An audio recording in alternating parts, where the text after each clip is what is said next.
Marcus Chen had been mopping the same corridor of the intergalactic transit station for 3 years. It wasn't glamorous work, but it paid enough to send money back to his family on Earth. At 42, with graying temples and calloused hands, he'd accepted his place in the cosmic hierarchy. Humans were still newcomers to the galactic community, and newcomers took the jobs nobody else wanted. The night shift was usually quiet. Most species preferred to travel during their respective day cycles, leaving the station nearly empty between 0200 and 600 hours.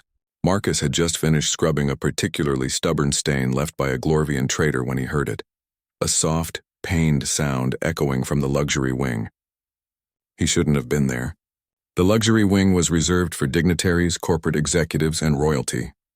But Marcus had learned that following the sounds of distress was simply the human thing to do, regardless of where it led. What he found made his breath catch. A young Valorian female lay collapsed against the crystalline wall, her normally radiant purple skin flickering with sickly gray patches. Her breathing came in shallow gasps, and the bioluminescent patterns along her arms, marking her as royalty, pulsed erratically. Marcus didn't hesitate. While other species might have called for proper authorities, filed the appropriate forms, and waited for someone qualified, humans had a reputation for acting first and apologizing later. He dropped his mop, rushed to her side, and quickly assessed the situation with the basic first aid training all station workers received. Anaphylactic shock, he muttered, recognizing the symptoms from the xenobiology briefing he'd actually paid attention to. The princess must have encountered something toxic to Valorians, probably the Terran lilies that had just been installed in the luxury wing as a gift from Earth's ambassador.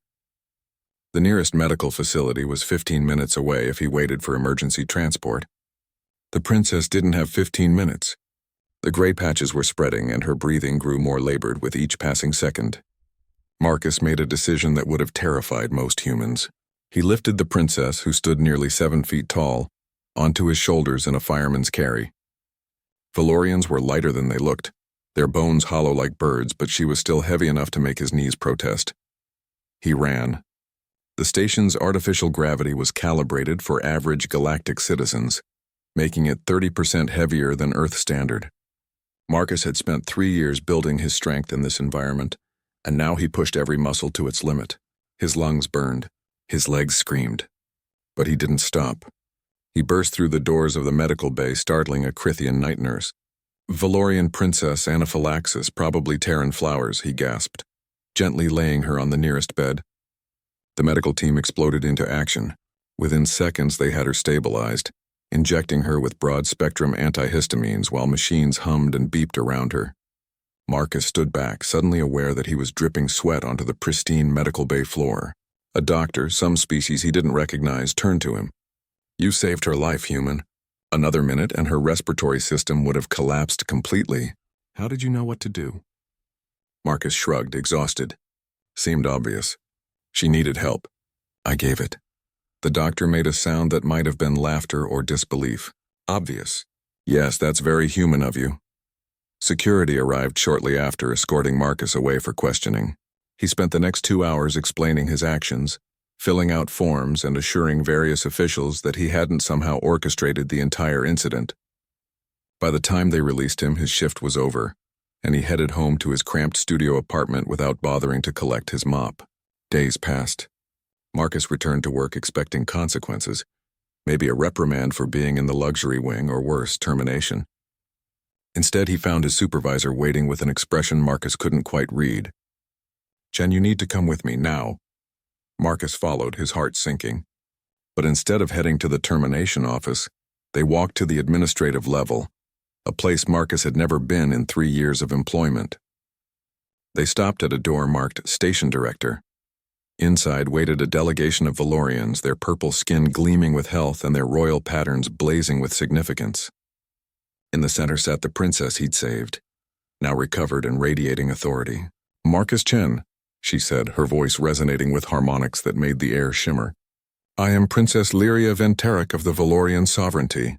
You saved my life when you had no obligation to do so. You risked your own well-being, asking for nothing in return." Marcus opened his mouth to protest that anyone would have done the same, but the princess raised a hand. No, anyone would not have. Our investigation showed that 17 individuals passed me before you arrived. 16 saw me and continued on their way, assuming someone else would handle it. Only you, a poor human janitor, acted. She stood, and the room seemed to brighten with her presence. In Valorian culture, a life debt is sacred. But more than that, you have demonstrated something my people have been researching about humans. You call it empathy in action. The instinct to help, immediately and without calculation. She gestured, and another Valorian stepped forward with a data pad. Effective immediately, you are appointed as cultural ambassador for human-Valorian relations. Your salary will reflect this position. Additionally, a trust has been established for your family on Earth. They will never want for anything again. Marcus stared, unable to process the words. I was just doing what anyone should do.